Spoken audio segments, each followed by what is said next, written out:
எல்லாருக்கும் வணக்கம். இப்போ வந்துட்டு நிறைய பிள்ளைங்களுக்கு தக்காளி காய்ச்சல் வந்துட்டு பரவிட்டுருக்கு. நார்மலாக வந்துட்டு குழந்தைங்களுக்கு எதிர்ப்பு சக்தி ரொம்பவே கம்மியாக இருக்கும்ல. ஸோ இந்த 5 வயசுக்கு கீழே இருக்கக்கூடிய குழந்தைங்களுக்கு ரொம்பவே ஈஸியாக அஃபெக்ட் பண்ணுது. என்னோடய பையன் வந்துட்டு நல்லா தான் இருந்தான். ஒரு 3 டேஸ் முன்னாடி நைட்டு சடனாக அவனுக்கு ஃபீவர் வந்துச்சுது.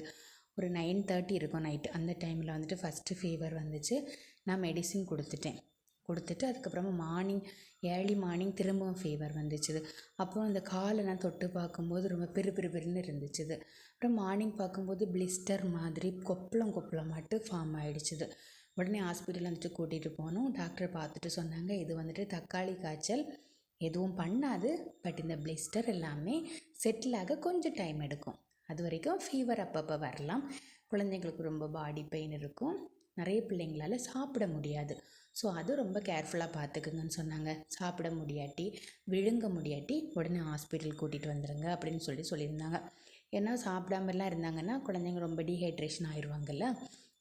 அப்புறமா வந்துட்டு ரொம்ப கஞ்சி, அதுக்கப்புறமா தண்ணி, அது மாதிரி ஏதாவது கொடுத்துட்டே இருங்க சாப்பிட முடியலைன்னா அப்படின்னு சொல்லியிருந்தாங்க.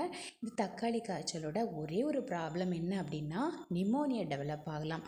அதனால் பேபிக்கு வந்துட்டு மூச்சு விட கஷ்டமாக இருக்குது, இருமல் ஏதாவது வருது அப்படின்னா உடனே கொண்டு வந்துடுங்க அப்படின்னு சொன்னாங்க. ஸ்பெசிஃபிக்காக இதுக்கு ட்ரீட்மெண்ட் எதுவும் கிடையாது.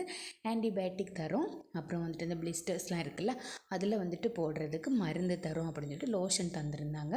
அப்புறம் இச்சிங் இருக்கும், அந்த இச்சிங்காக ஒரு மருந்து தந்திருந்தாங்க. 3 டேஸ் வந்துட்டு அவன் ரொம்பவே கஷ்டப்பட்டான். யார் கையிலையும் போக மாட்டான்.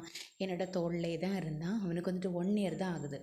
நான் என்ன தப்பு பண்ணிட்டேன் அப்படின்னா, அவனை பால்வாடியில் கொண்டு போய் பிள்ளைங்க கூட விளையாடட்டும் அப்படின்னு நான் விட்டுட்டேன். ஒரு 10 மினிட்ஸ் தான் கொண்டு போயிருப்பேன். அங்கே வந்துட்டு 2-3 பிள்ளைங்களுக்கு வந்துட்டு இருந்திருக்கு. ஸோ அவங்கள்லேருந்து தான் அவனுக்கு வந்தது. ஸோ ஒரு 1 இயர் பேபியெல்லாம் இருக்குது அப்படின்னா, நீங்கள் வந்துட்டு மோஸ்ட்லி வேறு பிள்ளைங்க கூட இப்போ கொஞ்ச நாளைக்கு விளையாட விடாதீங்க. ஏன்னா எங்கள் ஊரில் நிறைய பிள்ளைங்களுக்கு இந்த தக்காளி காய்ச்சல் வந்துட்டு இருக்குது. ஸோ நீங்கள் வந்துட்டு கொஞ்சமாக பேபியை கொஞ்சம் கண்ட்ரோல் பண்ணிக்கோங்க. பேபி கூட, வேறு பேபிஸ் கூட கொஞ்ச நாளைக்கு விளையாட விட வேண்டாம். இப்போ ஒரு 3 இயர்ஸ் மேலே பேபிஸ்க்கு வருது அப்படின்னா அவங்களுக்கு வந்து சொல்ல தெரியும், எனக்கு இதை மாதிரி ப்ராப்ளம் இருக்குது, எனக்கு விழுங்க முடியலை அப்படிலாம் சொல்ல தெரியும். ஆனால் வந்துட்டு 1 இயர் பேபியால் சொல்ல முடியாது. 1 இயர் பேபி இவ்வளோ கஷ்டப்படும் போது இதை விட சின்ன குழந்தைங்க இன்னுமே கஷ்டப்படுவாங்க. ஸோ 1 இயர் பேபிலாம் இருக்காங்கன்னா நீங்கள் கொஞ்சம் ரொம்ப கேர்ஃபுல்லாக பாருங்கள். வேறு பிள்ளைங்க கூட கொஞ்சம் நாளைக்கு விளையாட விடாமல் அவாய்ட் பண்ணுறது நல்லதுன்னு எனக்கு தோணுது. இப்போ 3 டேஸ்க்கு அப்புறமா கொஞ்சம் நல்லா இருக்கான். இது என்ன பண்ணோம் அப்படின்னா, பிளிஸ்டர்ஸ் இந்த கொப்பளமாட்டு வந்துடும். ஃபுல்லாக காலில் வந்துடும், வயரில், உள்ளங்கையில் வரும், அதுக்கப்புறம் உள்ளங்காலில் வரும். இது மாதிரி எல்லா இடத்துலையுமே வரும். பிள்ளைங்களுக்கு அவ்வளோ பெயினாக இருக்கும். அது அவங்களுக்கு உடம்பு வலி இருக்கும், என்ன சொல்லன்னு அவங்களுக்கு தெரியாது. சப்போஸ் தக்காளி காய்ச்சல்லாம் இருந்துச்சு அப்படின்னா, பிள்ளைங்களால் விழுங்க முடியலை அப்படின்னா மறக்காமல் டாக்டர்கிட்ட கொண்டு போயிருங்க. சடனாக டீஹைட்ரேஷன் ஆயிடுவாங்க. அவங்க அங்கே போனால் ஃப்ளூயிட்ஸ் எல்லாமே கொடுத்து கொஞ்சம் அவங்களுக்கு சப்போர்ட் பண்ணுவாங்க.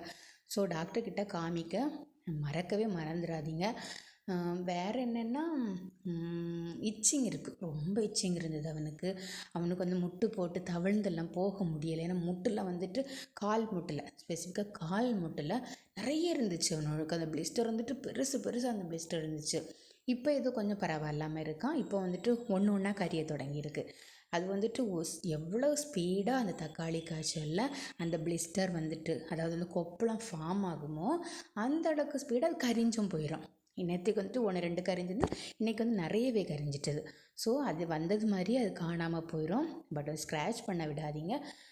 நிறைய பேர் சொன்னாங்க குளிக்க வைக்கக்கூடாது அப்படின்னு. நான் தலைக்கெல்லாம் குளிக்க வைக்கல, சோப்பு எதுவுமே போடாமல் சாதா தண்ணியில் மட்டும் அவனை கழுகி எடுத்தேன். ஏன்னா வந்துட்டு மேல் கழுகாமலாம் இருந்துக்கிட மாட்டான். ஸோ அது மட்டும் பண்ணேன். நீங்களாம் லைட்டாக தண்ணி வச்சு தொடச்சி எடுக்கலாம், இல்லாட்டி லைட்டாக கழுகி விடலாம். ரொம்ப சாஃப்டான டவல் வச்சு அந்த பிளிஸ்டர்லாம் லைட்டாக அப்படி ஒத்தி அப்படி எடுங்க. ரொம்ப போட்டு தேய்க்காதீங்க, சோப்பு யூஸ் பண்ணாதீங்க. அவங்க கொடுக்குற லோஷன் வந்துட்டு யூஸ் பண்ணிக்கலாம். அதே மாதிரி பேபியை வெளியே கொண்டு போகாதீங்க. நம்ம பேபியிலேருந்து இன்னொரு பேபிக்கு வர்றதுக்கும் சான்சஸ் இருக்குது. மற்ற மாதிரி தக்காளி காய்ச்சல் ரொம்ப பயப்படக்கூடிய விஷயம் இல்லை. ஒன்று தான் பார்க்கணும், குழந்தைங்க நல்லா சாப்பிட்றது மீன்ஸ் தண்ணி ஆகாரமாக எடுத்துக்கிறாங்களா, கஞ்சி எல்லாம் குடிக்கிறாங்களா, அதை பார்த்துக்குங்க. ஏன்னா அவங்களால விழுங்குறதுக்கு ரொம்ப கஷ்டம். ஸோ உளுந்தெல்லாம் போட்டு கஞ்சி வச்சு அதை நசுக்கி அப்படி நீங்கள் கொடுக்கலாம். அப்படி இல்லாட்டி சத்து மாவு கஞ்சி மாதிரி வச்சு ரொம்ப தண்ணியாக அது மாதிரி கொடுங்க, அப்போ குடிப்பாங்க. அப்படி இல்லை இன்னொன்று ஃபீவர் குறையவே இல்லை, ரொம்ப ஹை ஃபீவராக இருக்குது அப்படின்னாலும் ஹாஸ்பிட்டல் உடனே கொண்டு போயிருங்க. நிமோனியா மாதிரி ரொம்ப இருமல் இருக்குது, மூச்சு விட கஷ்டமாக இருக்குது அப்படின்னாலும் தயவு செஞ்சு ஹாஸ்பிட்டல் கொண்டு போங்க. மற்ற மாதிரி அது நார்மலாகவே செட்டில் ஆயிரும். நான் வந்துட்டு ஹெல்த் எக்ஸ்பர்ட்லாம் கிடையாது. என்னோடய பேபிக்கு என்ன வந்துச்சு, என்கிட்ட என்ன டாக்டர் சொன்னாங்க, அதை தான் இதில் வந்து ஷேர் பண்ணியிருக்கேன். ரொம்ப நன்றி.